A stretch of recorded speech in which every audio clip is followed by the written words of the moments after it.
essentially what's happening to a lot of us is that as the co-creator, we're wishing to dive into our lives, to be amazing, to do something fantastic, to change the world, to raise consciousness. It generally happens because too many times we go into something with the expectation, which is what my source calls the fool's equation. The fool's equation is one of the most important things I can teach people. The equation goes like this. If I do blank, whatever the blank is, if I do X, if I do this thing, then I will be happy. Now that's the fool's equation. And the reason why they call it that is that it actually is backwards. And this is the secret to the law of attraction. This is the real secret, the deeper secret.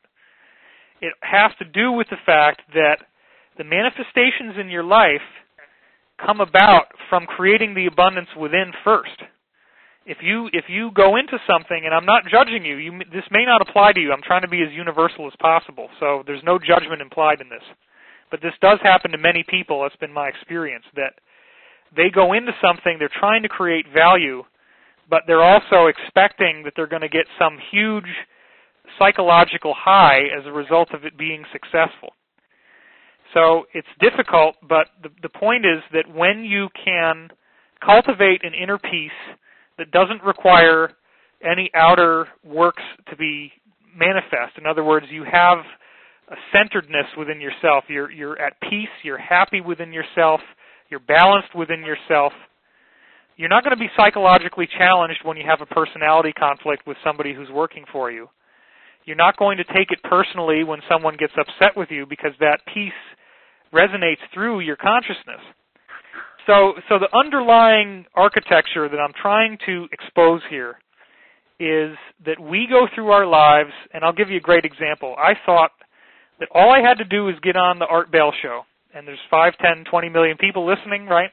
Right. I figure, man, once I get, because that was back in the heyday. That was like the late 90s when it was really, really hot. Uh-huh. And I was like, oh, man, all I got to do is get on Art Bell, and I will be happy.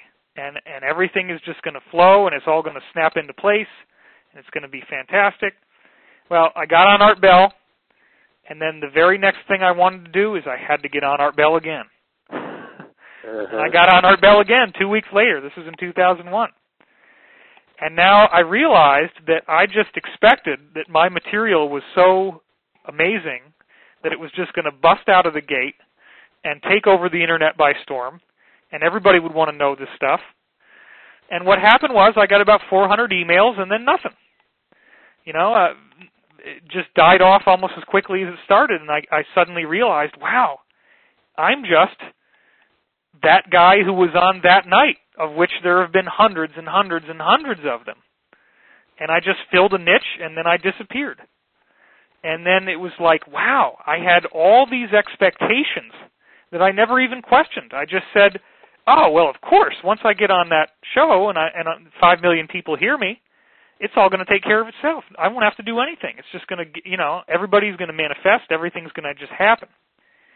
But the problem, the chink in my armor, was that I was expecting that was going to make me happy, and I didn't have it already. I felt I had a void in myself, and I felt that void would be filled by getting on that show, and that was not actually the result.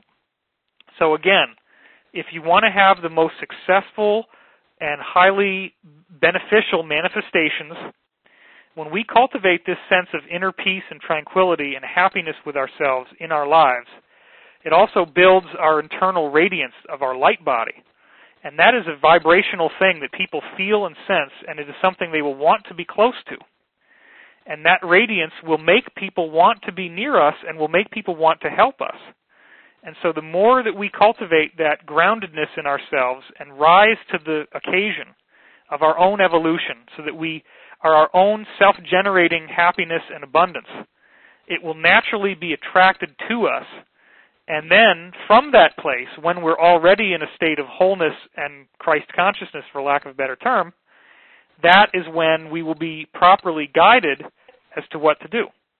But when you really find your purpose and you find that peace and tranquility within yourself, that guides your decision-making process. You no longer get stuck in the idea of the gambler where you have to keep starting new projects because you're wondering which one is going to make you happy. You just say, hey, look, I'm really thrilled when I do this, and I'm just going to do this, and I'm going to put my energy into it because whether it succeeds or not, I'm just in a great state and I feel wonderful. It's so you're following your bliss. Yeah, exactly.